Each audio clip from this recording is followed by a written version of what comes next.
Peter Schrager, Fox Sports, he's rolling his eyes at all this nonsense.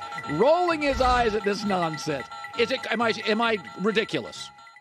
You're not ridiculous. I think if you know, as the great Sean Payton puts it on when we have our talks, it's not Jordan Love in Green Bay, it's Jordan like. If they loved him, you'd see him, and maybe they'd have more out of him. By now, at this point, I think they know what they've got, and you said that right up top.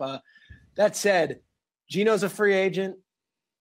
You know, Sam Darnold is a 25-year-old free agent. Drew Lock is a free agent. That Seattle quarterback position in that room could get really interesting this offseason. All right, Jon Robinson, Tennessee. Both J-Mac and I, when it happened during the show, were like, that never happens. My guess is Vrabel's the guy, and Vrabel now runs the show. You tell me what happened. Yeah, and the really interesting thing is they signed Jon Robinson, the general manager of the Titans, to a 6-year extension last offseason. He's being paid out till 2027 by the Tennessee Titans. So your immediate thought is, okay, I watched Titans-Eagles on Fox last week, and A.J. Brown was dancing in the end zone, and that must have pissed somebody off so badly that they fired the GM. Doesn't work like that. Not in season. Not for a guy who's got his team in first place in the division. This was what I'm told many months in the works, maybe even many years in the works. And it's just a collaborative workplace environment. And it's not only between Vrabel, but it's also with the ownership and Amy Adams-Strunk, who's the owner. So they ripped the Band-Aid off. And, you know, in his replacement is a guy named Ryan Cowden, who will have GM interviews this offseason and had GM interviews and interest last offseason. Is considered like a rising star in front offices. He's getting this interim label as the GM of the Titans. It's very interesting to see if that was a preemptive move to say, hey, things aren't working out with J-Rob, but we don't want to lose his number 2 this summer. So Brock Purdy was a really good 4-year starter at Iowa State. And the one thing he did, Schrags, he's accurate. Shanahan, Matt Schaub, Matt Ryan. He doesn't want undisciplined runaround, dude. Just distribute the ball. I watch Brock Purdy, and I'm like, that works. You can win a playoff. I mean, you tell me what you're hearing. Yeah, it's tough. They didn't put a waiver claim in for Baker Mayfield. They didn't call Cam Newton or Ryan Fitzpatrick or Drew Brees and try to beg them out of retirement. You know, some would call it hubris or an arrogance from Kyle Shanahan, but in that building, they feel like they can win with Brock Purdy. And I know that sounds absurd considering he's Mr. Irrelevant, but to your point, he was 41 career starts in college. He's the all-time leader in passing yards, passing touchdowns, completion percentage at Iowa State. And through the process of this thing, Jimmy G wasn't there all summer. So Brock Purdy was the number 2 to Trey Lance, was getting a lot of reps in practice and, of course, in minicamp.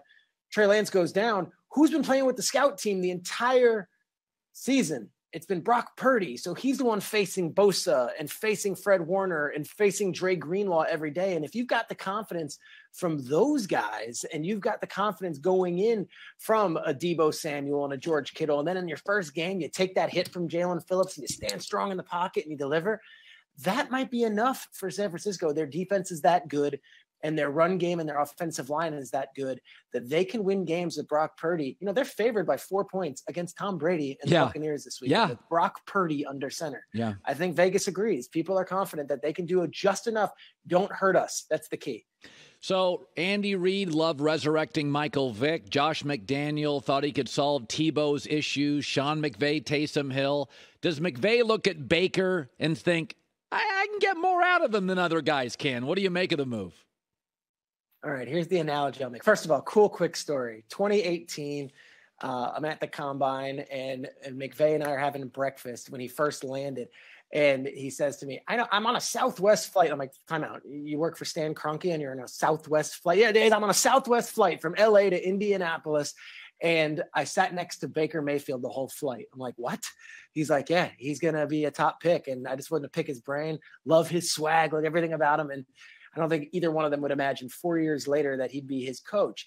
I also want to say that, how do I put this?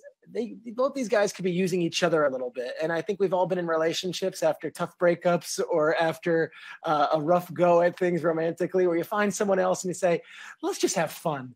I think that's what this is. Baker is going to make $1 million over the last few weeks of the season. I don't think there's any great long-term plan for Baker in Los Angeles. And I don't think Baker necessarily expects to have any great long-term plan.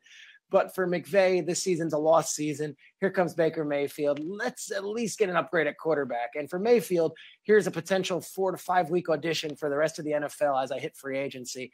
I think they're both going to have a little fun here, and I think they're both going to use each other for their own personal career accolades and what they can do moving forward. Well, you were the first guy in the country that you texted me and said, there's this kid named Patrick Mahomes. And I remember it. And you sent me a piece of video and you said, and I'm like, well, then why isn't he playing? And you're like, it's just part of the plan. Just wait. So one of the things that's great about not only Mahomes, but Burrow, they're better the more tape you get on them late in the year. And that's the star. That's a star. The more video you had on Larry Bird, Magic, it didn't matter. Peyton Manning. Stars are great the more film you get. Burrow and Mahomes are classic examples. If you don't have a star, they're more vulnerable. So Daniel Jones is 6-1. Daboll brings in his offense, and oh my. But over the last 5 games, 1 win, losses. Schrags, you know the Giants and Jets as well as anybody. If he goes out this week against Jalen, who, by the way, is a star, and Jalen looks like a star, and Daniel is what he is, are the Giants privately upstairs, have they made their mind up on Daniel? Here's the luxury they have on Daniel Jones. They inherited him. So if they want to wipe their hands clean at the end of this thing, it's not like one of them made a bad pick or that it's on them. Like, they inherited him. There's no 5th-year option. So he is a pure free agent at the end of the season. Their other option is to franchise tag him, meaning you're going to pay him close to $35 million, or you're going to sign him to an extension. I can't in good faith say that Daniel Jones is going to come out there and get some $25-30 million extension. However, over the last 4 weeks here, they've got the Eagles, they've got the Commanders, they've got a few more games. If this guy can put it together and will them to the playoffs, I think it's a real conversation. Maybe it's a 2 to 3 year deal and it's $18 to $20 million. If they flame out and the air goes completely out of the balloon, I think there's a chance they would explore free agency or the draft. You know, the Jalen Hurts thing is interesting because you're looking at Jalen Hurts, 2nd round pick across from you. And if the Saints keep losing, the Eagles have their pick. Right now, the Eagles have the 5th overall pick because they traded with the Saints last year in the draft. Howie Roseman's a genius with this stuff. So they have the 5th overall pick. They're not thinking quarterback right now because they surrounded their 2nd round pick with all this other talent and they're paying him 2nd round money.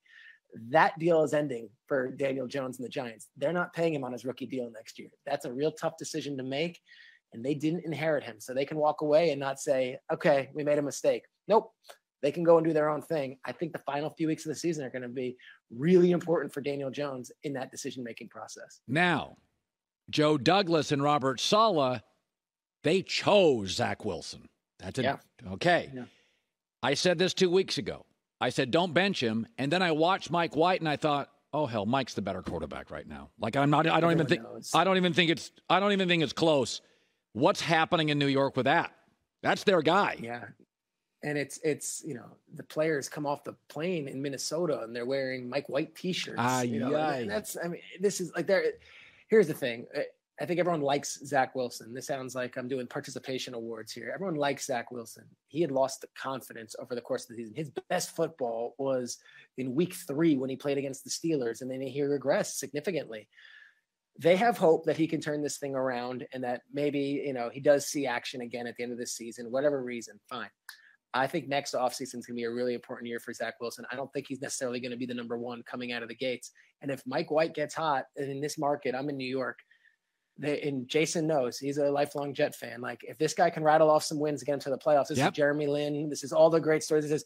This goes back to Kevin Moss or Shane Spencer. Like, we've seen this in New York. Like, everyone loves that long shot story. Yep. And right now it's Mike White. He's just got to win a couple more games to keep this thing going. Yeah, no, I think, you know, sometimes, Schrags, you know this, if you make a mistake, just own it and move off it. Like, stop doubling down on it. Like, if Brock Purdy can play, and all of a sudden you wake up and the Trey Lance thing in camp doesn't look good, you can try to fool people, but I'm with you. Mike White, I think he's got the room. I think the guy's he's a bigger athlete. I think he's got the room. He's tough. He took some real hits against Minnesota, and he delivered, and there was no problems. And then he kind of put it on himself after the game. You know, in defense of Zach Wilson, he's 23 years old. You know, like, he's 20. Kenny Pickett's 25. Right, right. He's 23 years old. Like, we threw him into the fire here, into New York, the number one media market. That said, I don't think there's any question that right now Mike White gives him a better chance to win. Hi, everybody. Thanks for watching. Subscribe here to get the latest from the show. Also, be sure to check out more of the best clips from The Herd or go watch a few segments from other shows on FS1.